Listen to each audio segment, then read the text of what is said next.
Ezt mondta a népnek: ha figyelmesen hallgatsz Istened az örökkévaló hangjára, ha azt teszed, amit ő helyesnek tart, ha engedelmesen követed parancsait és megtartod rendelkezéseit, akkor egyetlen betegséget sem engedek hozzád férni azok közül, amelyekkel az egyiptomiakat sújtottam, mert én vagyok az örökkévaló, aki meggyógyítalak téged.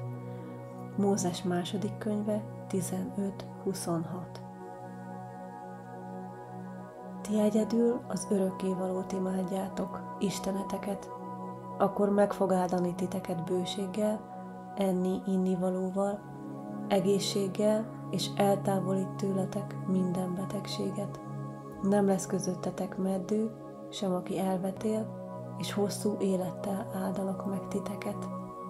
Mózes második könyve 23-25-26. Örökkévaló, Istenem, segítségért kiáltottam hozzád, és meggyógyítottál. Zsoltárok könyve 32. Miért szomorkodsz, lelkem? Miért nyugtalankodsz bennem? Bízz Istenben, és várj rá, mert még hálát adok neki, hogy megszabadított, meggyógyított engem. Zsoltárok könyvben 42-11. Istenünk, légy kegyelmes hozzánk, áldj meg bennünket, és ragyogtasd ránk arcod fényét. Ismerje meg az egész világ útjaidat, tudják meg az összes nemzetek, hogy te vagy a szabadító. Zsoltárok könyve 67-1-2. Ezért nem ér el téged a veszedelem, s otthonodnak a pusztítás közelébe sem jöhet. Zsoltárok könyve 91-10. Lelkem, áldjad az örökkévalót, és ne feledd, mennyi jót tett veled. Megbocsátja minden bűnödet, kigyógyít minden betegségedből. Zsoltárok könyve 103, 2-3. Izrael népét pedig kivezette onnan, kijöttek arany és ezüst kincsekkel megrakottan, és egy sem volt köztük gyenge vagy beteg. Zsoltárok könyve 105, 37. Parancsolt, és azok meggyógyultak, a haláltól megmenekültek. Zsoltárok könyve 107, 20. Áldottak mind, akik imádják és félik az örökkévalót, boldogok, akik útjain járnak. Kezed munkáját élvezed, boldog vagy, és jól megy a sorod. Zsoltárok könyve 128, 1-2. Felemeli a megalázottakat, meggyógyítja a sebeiket. Zsoltárok könyve 147, 3. Ne képzeld magad túl okosnak, hanem tiszteld és féld az örökkévalót, a gonosznak pedig fordíts hátat. Egészség lesz ez a testednek, s még a csontjaid is felüdülnek. Példabeszédek könyve 3, 7, 8. Fiam, hallgass a szavamra, gondosan figyeld, amit mondok.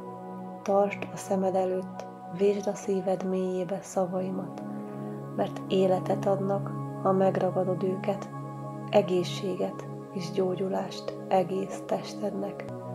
Példabeszédek könyve 4, 20, 22.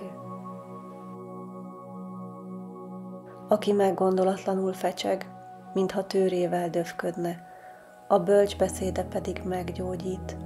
Példabeszédek könyve 12, 18. Az istentelen, ha megbízzák, bajt okoz, a megbízható követ pedig gyógyulást hoz. Példabeszédek könyve 13, 17. A békességes, nyugodt szív egészség a testednek, de az indulatosság még a csontjaidat is megrontja. Példabeszédek könyve 14, 30. A kedves beszéd, mint a tiszta méz, édes a léleknek, egészség a testednek. Példabeszédek könyve 16, 24. Az öröm gyógyulás és egészség, de a bánat még csontjaidat is elemészti. példabeszédek könyve 17:22. Bizony, bűneinkért kapott sebeket, vétkeinkért törték össze őt, békességünk büntetését ő fizette meg, és sebei árán gyógyultunk meg. Ézsaiás próféta könyve 53:5. Még azt is megteszem, hogy hálát adjon mindezért. Békesség, békesség azoknak, akik távol vannak, és azoknak is, akik közel, mondja az Örökkévaló. Én meggyógyítom őt. Ézsaiás próféta könyve 57:19. Akkor felvirrad világosságod, mint a hajnal fénye, betegségedből hamar felépülsz, és egészséget helyreáll. Az igazságos megy előtted, mint elővéd, az Örökkévaló dicsősége pedig hátulról védelmez.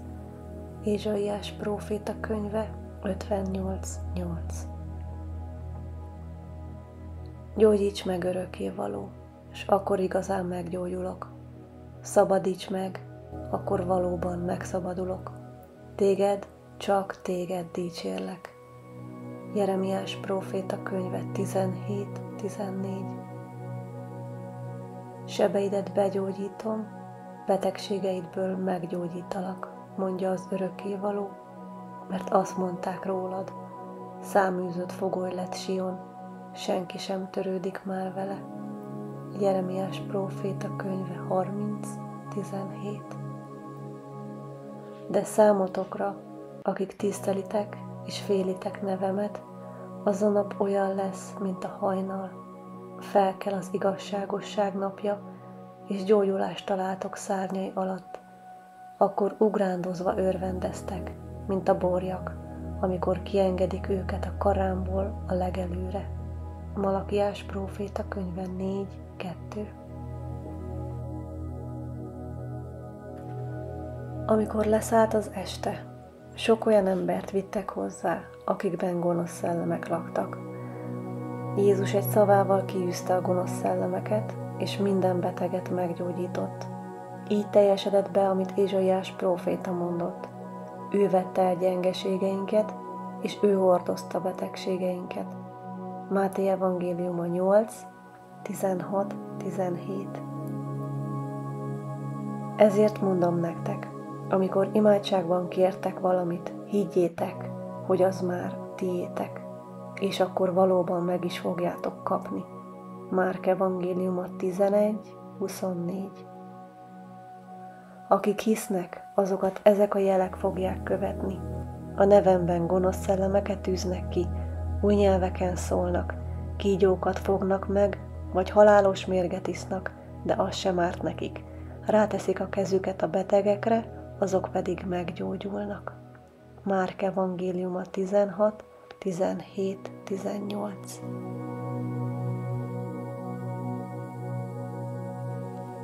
Az Örökkévaló szelleme van rajtam, mivel felkent engem, hogy örömhírt mondjak a szegényeknek.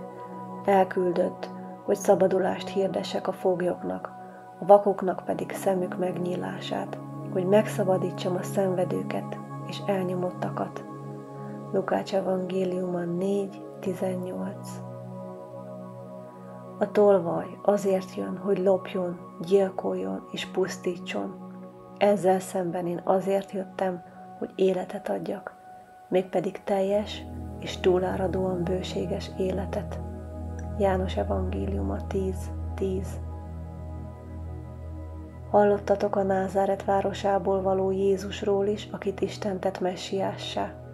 Betöltötte a Szent Szellemmel, és felruházta hatalommal.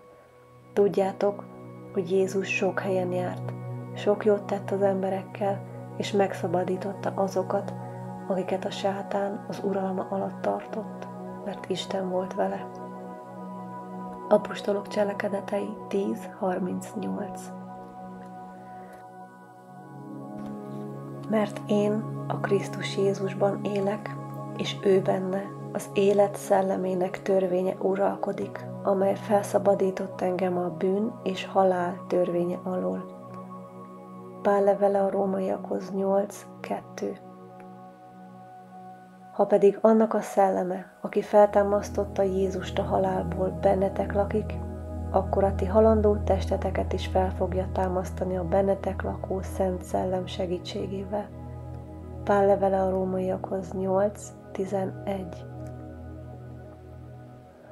Hasonlóképpen a Szent Szellem is segítségünkre siet abban, amiben erőtlenek vagyunk, hiszen sokszor még azt sem tudjuk, hogy miért és hogyan imádkozzunk. A Szent Szellem azonban maga könyörög értünk, szavakkal ki sem fejezhető sóhajtásokkal. Isten ugyanis jól tudja, mi van a szívünkben, és azt is, mi a Szellem szándéka, mert ő Isten akarata szerint könyörög Isten népéért. Pál levele a Rómaiakhoz 8:26-27. Akkor ki ítélhetné el őket? Talán Krisztus Jézus, hiszen ő nem csak meghalt, de fel is támadt értünk, most pedig az Atya jobb oldalán ül, és közben jár értünk az Atyánál.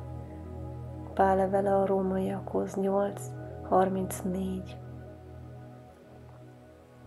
Krisztus azonban kiváltott bennünket a törvény átka alól, amikor helyettünk magára vette az átkot. Az írás ezt így magyarázza: átok sújt mindenkit, akit fára függesztve végeznek ki. Így az Ábrahámnak ígért áldás Krisztus Jézusban a zsidóságon kívüli népekre is érvényes, hogy hitük által megkapják a megígért Szent Szellemet. Pál levele a Galatákhoz 3:13-14.